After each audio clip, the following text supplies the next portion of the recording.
ये थी कि ये युद्ध काल में चमार रेजिमेंट बनी थी और इसकी सबसे बड़ी इसकी जो हिडन हिस्ट्री थी जो मैंने जेएनयू में पीएचडी के दौरान अभी ट्रेस की है। डॉक्टर मोनिका दत्ता मेरे गाइड थे। तो ये एक हिडन हिस्ट्री थी और चमार रेजिमेंट अपनी देशभक्ति के कारण टूटी। चमार रेजिमेंट ने आज़ाद हिंद फौज के खिलाफ लड़ने से इनकार किया और चमार रेजिमेंट में ही विद्रोह हुआ।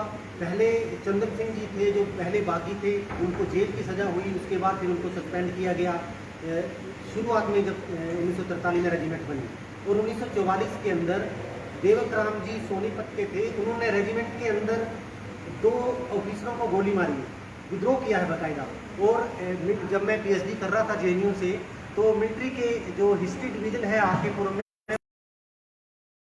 में सारा इतिहास दबा पड़ा है हमारी रेजिमेंट की देशभक्ति का, लेकिन किसी ने उसकी तरफ कोई ध्यान नहीं दिया और वो फाइलों में दबा रह गया।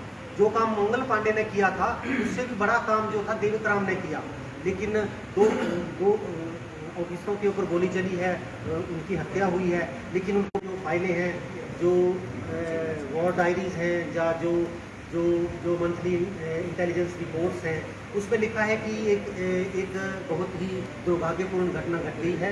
एक सैनिक ने 2 ऑफिसरों को गोली मार दी, लेकिन क्यों मारी है ये नहीं बता रहे। तो जो जिंदा सैनिक थे, हवलदार चुन्नीलाल जी भोजावास गांव के थे, महेंद्रगढ़ के, और जोगीराम जी थे सोनीपत के, युगानी के, और धर्म सिंह जी सोनीपत के।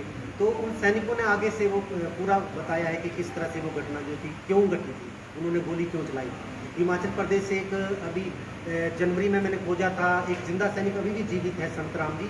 उन्होंने जो ओरल हिस्ट्री के माध्यम से बताया कि किस तरह से रेजिमेंट में ये विद्रोह हुआ था।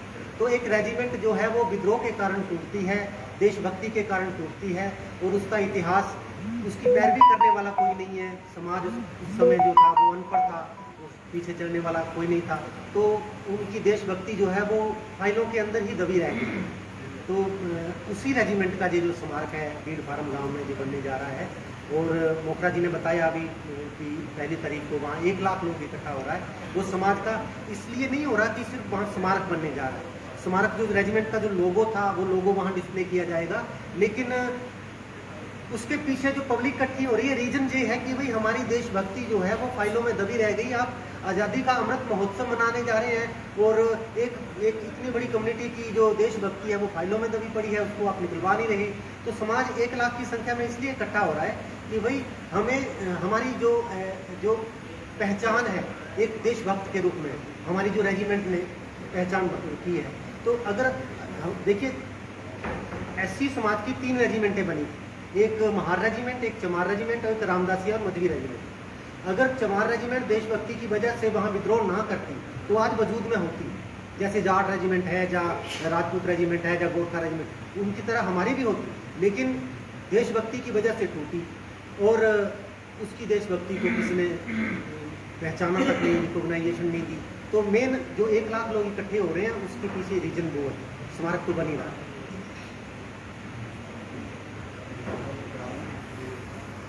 अब कुछ बातें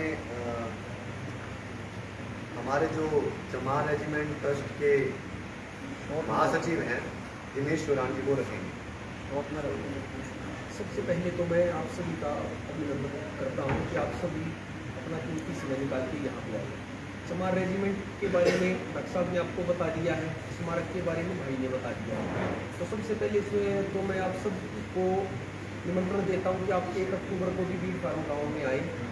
चमार रेजिमेंट इतिहास के अंदर दबी हुई वो रेजिमेंट थी जिसके बारे में अभी तक किसी को पता नहीं लगा था। अगर डॉक्टर साहब ना होते, ये बुक ना लिखते, तो शायद हम भी ना जान पाते।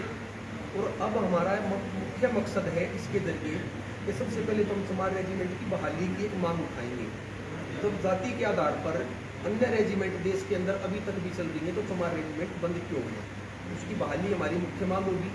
दूसरी हमारी मुख्य मांग है कि उस रेजिमेंट के जो पदक हैं जो मरणोपरांत दिए जाते थे, वालों को दिए जाते हैं, वो अभी तक भी उसके जो हेड ऑफिस है जबलपुर वहाँ पे रखे हुए हैं। वो भी हमारी एक मुख्य मांग होगी। एक हमारी मुख्य मांग ये होगी कि उन परिवारों में से बहुत सारे ऐसे हैं जो जिनको आज तक पेंशन नहीं मिली, काफ़ी सारे ऐसे, कुछ को मिल चुकी है बड़े संघर्ष के बाद, तो उनको भी पेंशन दी जाए। विक्रम जी हैं जो बीड़ फार्म गांव से जो सर वेलकम सबका हो गया, मुद्दे की बात है। स्मारक जो बन रहा है उसका जो कई बार हो गया तो बताएं।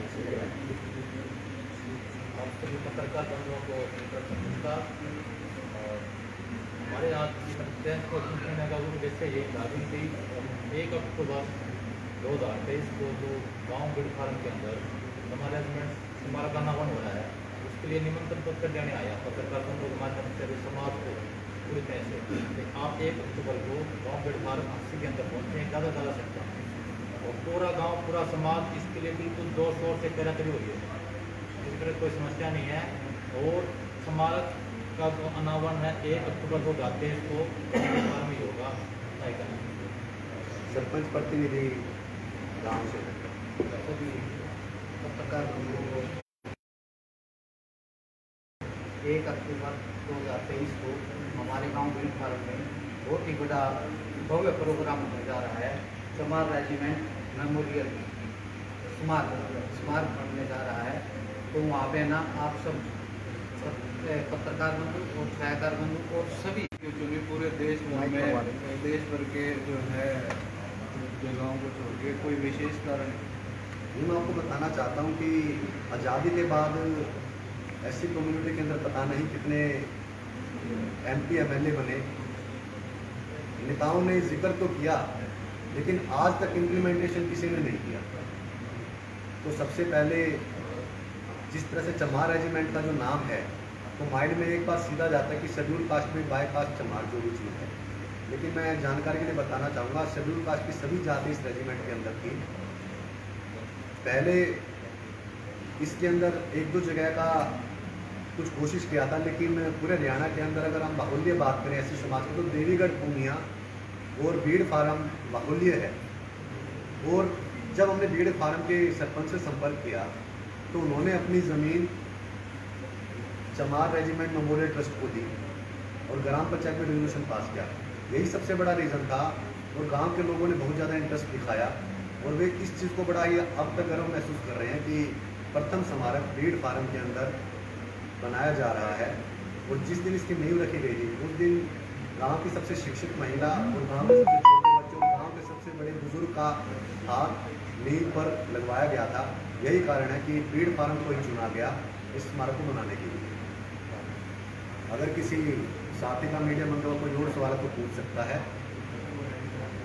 और आप लोगों से निवेदन है कि 1 अक्टूबर 2023 को आप सब मीडिया बंधु भी वहाँ पधारे और जो भी हमें सुन पा रहे हैं वो सब भी पहुँचे।